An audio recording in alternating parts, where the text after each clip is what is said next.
Good morning student. Ma'am আজকে আর পড়াতে হয় না। পড়ানোর মন তো আমারও করে না, মানে কাজ করার ইচ্ছে করে না। কিন্তু কি করব, টাকার জন্য করতে হয়। আচ্ছা রিয়া। হ্যাঁ ম্যাম। তোদের ঘুম টুম পায় না নাকি? আমাদের সময় তো আমার প্রচুর ঘুম পেত, আমি বেঞ্চেই ঘুমিয়ে যেতাম। ম্যাম আপনি এখনো বিয়ে করেননি কেন? বিয়ের কথা আর বলিস না, বিয়ের জন্য বাড়ির লোক পিছনে পড়ে আছে। হ্যাঁ, একটা ছেলেকে পছন্দ ছিল, কিন্তু সে আমাকে পাত্তা দেয়নি। এই তোরা সবাই হোমওয়ার্ক করে এনেছিস তো? না ম্যাম, আমার দাদু মারা গেছে। এইসব অজুহাত ছাড়, তোদের মতো বেলায় তো আমার দাদুকে কতবার মেরেছি, আমার দাদু এখনো পর্যন্ত বেঁচে আছে।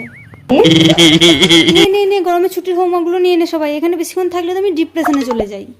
কেন ম্যাম? আরে এই ক্লাসরুম পড়া টড়া এসব আমার একদম ভালো লাগে না। ম্যাম তাহলে আপনি টিচারের কাজ কেন করছেন? আরে বললাম না, টাকার জন্য করতে হয়। Good morning student. ম্যাম আজকে আর পড়াতে হয় না।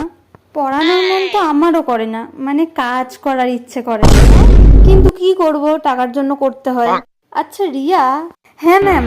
তোদের ঘুম টুম পায় না নাকি? আমাদের সময় তো আমার প্রচুর ঘুম পেত, আমি বেঞ্চেই ঘুমিয়ে যেতাম। ম্যাম আপনি এখনো বিয়ে করেননি কেন? বিয়ের কথা আর বলিস না, বিয়ের জন্য বাড়ির লোক পিছনে পড়ে আছে। হ্যাঁ, একটা ছেলেকে পছন্দ ছিল, কিন্তু সে আমাকে পাত্তা দেয়নি। এই তোরা সবাই হোমওয়ার্ক করে এনেছিস তো? না ম্যাম, আমার দাদু মারা গেছে। এইসব অজুহাত ছাড়, তোদের মতো বেলায় তো আমার দাদুকে কতবার মেরেছি, আমার দাদু এখনো পর্যন্ত বেঁচে আছে। নে গরমের ছুটির হোমওয়ার্কগুলো নিয়ে নে সবাই, এখানে বেশিক্ষণ থাকলে তো আমি ডিপ্রেশনে চলে যাই। কেন ম্যাম? আরে এই ক্লাসরুম পড়া টড়া এসব আমার একদম ভালো লাগে না।